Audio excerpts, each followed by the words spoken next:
नमस्कार। उत्तर प्रदेश चुनाव को लेकर 5 बड़ी एजेंसियों के ताजा सर्वे के आंकड़े सामने आ चुके हैं और 5 एजेंसियों के हिसाब से उत्तर प्रदेश में किसकी बन सकती है सरकार, इसको लेकर सटीक और महत्वपूर्ण आंकड़े जाट किसान या फिर मुसलमान ब्राह्मण वोट बैंक का क्या चुनावी हिसाब किताब हो सकता है, इसको लेकर संपूर्ण आंकड़े और आपको 5 बड़ी एजेंसियों के ओपिनियन पोल, जादू स्टोरी पब्लिक भारत समेत अन्य बड़ी एजेंसियों के उत्तर प्रदेश चुनाव को लेकर एजेंसियों ने अपने अपने यहां पर जो है ओपिनियन पोल जारी कर दिए हैं। ऐसे में क्या प्रियंका गांधी या फिर मायावती जी अखिलेश यादव का दावा क्या सटीक बैठने वाला है, लेकिन योगी आदित्यनाथ तो 2022 में कमल खिलाने वाले हैं। इसको लेकर महत्वपूर्ण आंकड़े क्या बन सकते हैं, 2022 में किसकी बनेगी सरकार, इसको लेकर 5 से 6 बड़ी एजेंसियों ने अपने अपने सर्वे जारी कर दिए हैं। ऐसे में क्या चुनावी हिसाब किताब हो सकता है, आखिर किसानों का क्या चुनावी गणित है, पश्चिमी यूपी में किस प्रकार का माहौल देखने को मिल रहा है, इसको लेकर संपूर्ण आंकड़े आपको देने वाले हैं। लेकिन आपको बता दें कि जिस प्रकार से यहाँ पर बड़ा उलटफेर हो रहा है,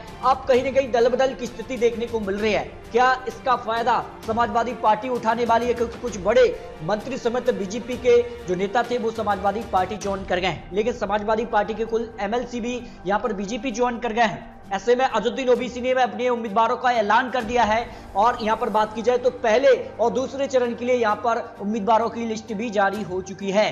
तो क्या चुनावी हिसाब किताब उत्तर प्रदेश में हो सकता है, और यह माना जा रहा है कि यहां पर शिवसेना भी कहीं ना कहीं उत्तर प्रदेश में चुनावी मैदान में उतर रही है, यहां से बिहार से जेडीयू भी यहां पर बीजेपी के खिलाफ चुनावी मैदान में उतर सकता है। इस प्रकार की खबर उत्तर प्रदेश चुनाव में देखने को मिल रही है। इसका कितना असर उत्तर प्रदेश चुनाव में हो सकता है, इसके भी आंकड़े आपको देने वाले हैं। लेकिन प्रधानमंत्री अब कहीं ना कहीं उत्तर प्रदेश चुनावी मैदान में उतर गए थे, इसका कितना फायदा यहां पर देखने को मिलेगा, क्योंकि किसानों के लिए एक बड़ी यहां पर उन्होंने जो राहत दी है कि तीनों कृषि कानून वापस हो चुके हैं। और ऐसे में क्या यहां के किसानों का चुनावी हिसाब किताब हो सकता है, क्योंकि राकेश टिकैत समेत कुछ बड़े दिग्गज नेता चुनावी मैदान में थे और ऐसे में अब माना जा रहा है कि कहीं ना कहीं कभी भी यहां पर जो है किसानों का जो संगठन है वो कहीं ना कहीं चुनावी मैदान में उतर सकता है। लेकिन क्या हो सकता है, क्योंकि प्रधानमंत्री मोदी जी पूर्वांचल हो या फिर जो जेवर एयरपोर्ट हो, उनके लिए यहां पर कुछ बड़ी सौगात जनता को दी है, तो कितना इसका इफेक्ट यहां पर चुनाव में देखने को मिलेगा, क्योंकि सारे मुद्दों के बाद आपको उत्तर प्रदेश के लिए 5 एजेंसियों के ओपिनियन पोल भी देने वाले हैं। क्या होने वाला है उत्तर प्रदेश चुनाव के लिए, इसको लेकर अजुद्दीन ओवैसी ने भी यहां पर दावा कर दिया कि वो 100 सीटों पर चुनाव लड़ने वाले, जिसके लिए 9 उम्मीदवारों की लिस्ट भी जारी हो चुकी है। ऐसे में आबादी अगर बात की जाए तो 19% आ जाती है और असर है 143 विधानसभा सीटों पर सीधे तौर पर अजुद्दीन ओवैसी का असर है। और ऐसे में अगर वो चुनावी मैदान में उतरते हैं तो फिर समाजवादी पार्टी को कितना नुकसान दे सकते हैं, ये काफी महत्वपूर्ण हो जाता है। ये कहीं ना कहीं यहां पर जो है पार्टी को चिंता में डाल सकता है समाजवादी पार्टी के लिए, क्योंकि इससे पहले समाजवादी पार्टी को मुस्लिम वोट बैंक का समर्थन मिलता रहा है। 2017 में जहां बात की जाए तो समाजवादी पार्टी को ज्यादा फायदा नहीं हुआ था, लेकिन उनको यहां पर सरकार बनाने के आंकड़े नहीं मिले तब भी, लेकिन मुस्लिम यहां के जो थे वो कांग्रेस और समाजवादी पार्टी की तरफ ही थे। मुसलमानों का अगर बात की जाए 70% हिस्सा जो वोट शेयर का था वो यहां पर समाजवादी पार्टी को मिला, यादवों का यहां पर 80%, जबकि अगड़े के 16% ही वोट मिला। यानी यहां पर बात की जाए तो इस बार अजुद्दीन ओवैसी, कांग्रेस प्लस बीएसपी और समाजवादी पार्टी मुस्लिम वोट बैंक पर अपनी अपनी नजर है, क्योंकि 20% मुस्लिम वोट बैंक भी आ जाता है। और समाजवादी पार्टी ने 2012 में अपनी सरकार बनाई, उस वक्त भी मुस्लिम विधायकों के साथ यहां पर जिस कार का समर्थन मिला था उनको, और उन्होंने अपनी सरकार बनाई। 2012 में यहां पर बात की जाए तो 68 मुस्लिम विधायक यहां पर जीतकर आए थे और सरकार यहां पर समाजवादी पार्टी ने बना ली। लेकिन इस बार का आंकड़ा क्या बन सकता है, 143 सीटों पर सीधे तौर पर मुस्लिम वोट बैंक सीधे तौर पर असर डालती है, जिसमें 107 सीटों पर आंकड़े या नतीजे जो है वो बदलने की भी यहां पर जो वोट शेयर है मुस्लिम वोट बैंक वो काफी महत्वपूर्ण हो जाता है। ऐसे में यहां का चुनावी गणित क्या बन सकता है, लेकिन इससे भी आपको बता दें कि यूपी के लिए ब्राह्मण वोट बैंक पर भी इस वक्त सभी पार्टियों की अपनी अपनी नजर है। ऐसे में ब्राह्मणों के लिए अगर बात की जाए तो किस प्रकार से यहां पर बड़ी हलचल कर सकते हैं, क्योंकि ब्राह्मणों का भी करीब 10% वोट शेयर है। ऐसे में वो किस तरफ जा सकते हैं, क्योंकि इससे पहले यहां पर बात की जाए तो ब्राह्मण वोट बैंक का समर्थन सीधे तौर पर बीजेपी को मिलता रहा है। इसके अलावा अगर बात की जाए तो जाट वोट बैंक किस तरफ जा सकता है, क्योंकि जाट भी अगर बात की जाए तो करीब 20% है। ऐसे में जिस कार से यहाँ पर किसानों का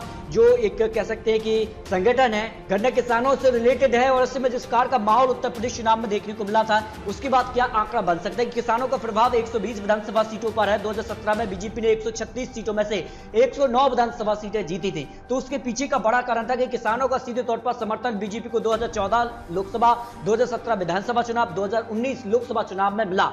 और इसके दम पर बीजेपी ने यहां पर अपनी बड़ी जीत हासिल की। लेकिन अब कहीं ना कहीं पश्चिमी यूपी का चुनावी गणित क्या बन सकता है, यहां पर बात की जाए तो ब्राह्मण वोटों के लिए भी यहां पर जिस प्रकार से यहां पर 2017 में बीजेपी से यहां पर 58 जो है विधायक यहां पर ब्राह्मण चेहरे थे और बीजेपी को सपोर्ट यहां पर ब्राह्मणों का मिलता रहा है। ऐसे में 2012 में जब समाजवादी पार्टी ने अपनी सरकार बनाई तो 21 यहां पर ब्राह्मण चेहरे, और 2007 में जब मायावती जी ने अपनी सरकार बनाई तो 41 यहां पर जो थे वो ब्राह्मण एमएलए जीतकर आए। यानी कहीं ना कहीं सरकार बनने और बिगड़ने के लिए महत्वपूर्ण हो जाते हैं यहाँ के ब्राह्मण वोट बैंक। तो इस बार क्या कुछ आंकड़ा बन सकता है यूपी के लिए जात वोट बैंक के लिए? अगर बात की जाए तो हाथरस, हापुड़, बुलंदशहर, आगरा, फिरोजाबाद, कासगंज, ईटा, वो ऐसे कहीं न कहीं जिले हैं जहां पर जो है जाट वोट बैंक का भी अच्छा खासा असर देखने को मिलता है। लेकिन अगर बात की जाए उत्तर प्रदेश चुनाव के लिए सबसे लेटेस्ट और सर्वे जो जारी हुआ है जनवरी, यहां पर बात की जाए तो इस महीने में यहां पर बात की जाए तो कई बड़ी एजेंसियों ने अपने अपने ओपिनियन पोल जारी कर दिए हैं, क्योंकि पहले चरण में ज्यादा वक्त बचा नहीं है वोटिंग से पहले।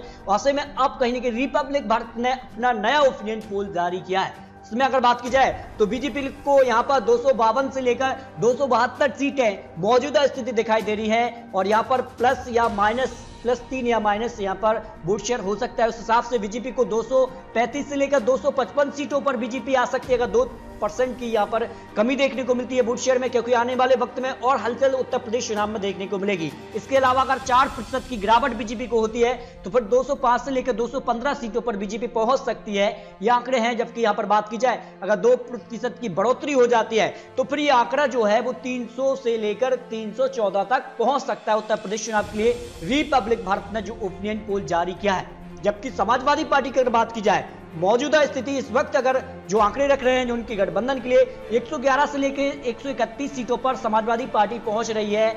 आज चुनाव हो जाते तो ये आंकड़े हैं, लेकिन आने वाले वक्त में अगर 2% की बढ़ोतरी हो जाती है तो 123 से लेकर 143 सीटों पर समाजवादी पार्टी पहुंच रही है। अगर 4% की बढ़ोतरी हो जाती है तो 168 से लेकर 178 सीटों पर समाजवादी पार्टी पहुंच सकती है। अगर 2% की यहां पर कमी देखने को मिलती है तो फिर यह आंकड़ा 65 से लेकर 75 पर आ सकता है समाजवादी पार्टी को लेकर। ये आंकड़े यहां पर उत्तर प्रदेश चुनाव को लेकर रिपब्लिक भारत ने लेटेस्ट सर्वे दिया है, जिसमें अगर बात की जाए तो यहां पर बीएसपी को यहां पर बात की जाए तो 8 से 16 सीटें, कांग्रेस को 3 से 9 सीट, अदर की बात की जाए तो रिज्यूरो से 4 सीट अन्य के पाले में भी जाने की यहां पर जो है संभावना रिपब्लिक भारत ने लगाई है। इसके अलावा अगर बात करें तो हाल ही में जो नया ओपिनियन पोल यहां पर इंडिया टीवी ने जारी कर दिया है, इंडिया टीवी के हिसाब से बीजेपी को 403 सीटों में से 230 से देखकर 235 सीटों पर बीजेपी को जीत मिलने का अनुमान है। जबकि समाजवादी पार्टी को 160 से लेकर 165 सीटें, बीएसपी को 0.2 से लेकर 0.5 तक,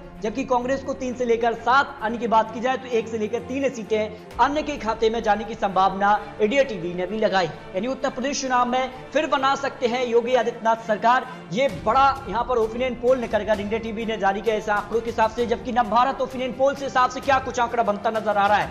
उत्तर प्रदेश चुनाव में बीजेपी को 230 से लेकर 249 सीटें मिलने का अनुमान टाइम्स नाउ नवभारत ने लगाया। जबकि समाजवादी पार्टी को 137 से लेकर 152 सीटें, बीएसपी को 9 से 14 सीटें मिलने का अनुमान टाइम्स नाउ भारत ने लगाया है। कांग्रेस को 4 से 7 सीटें, अन्य की बात की जाए तो अन्य को 0 से 4 सीटें मिलने का अनुमान यहां पर लगाया जा रहा है। यानी टाइम्स नाउ नवभारत के हिसाब से भी उत्तर प्रदेश में योगी आदित्यनाथ फिर से सरकार बनाने के आंकड़े तक पहुंच रहे हैं, पार करते नजर आ रहे हैं। इस आंकड़े को जो जादुई आंकड़ा 202 सीटें हैं उसको पार करते नजर आ रहे हैं, लेकिन समाजवादी पार्टी टक्कर देती नजर आ रही है। लेकिन बहुमत का जो आंकड़ा है उससे काफी पीछे नजर आ रही है, जो अब तक जानकारी बड़ी बड़ी एजेंसियों के हिसाब से सामने आ रहे हैं। लेकिन एक और एजेंसी के हिसाब से डीवी लाइव के हिसाब से उत्तर प्रदेश चुनाव के लिए जो आंकड़े जारी है, जिसमें बीजेपी को 144 से लेकर 152 सीटें यहां पर मिलने का अनुमान लगाया जा रहा है। यानी डीवी लाइव के हिसाब से उत्तर प्रदेश चुनाव में बीजेपी को सरकार बनाने के आंकड़े से काफी पीछे दिखाया गया है। जबकि समाजवादी पार्टी को 203 से लेकर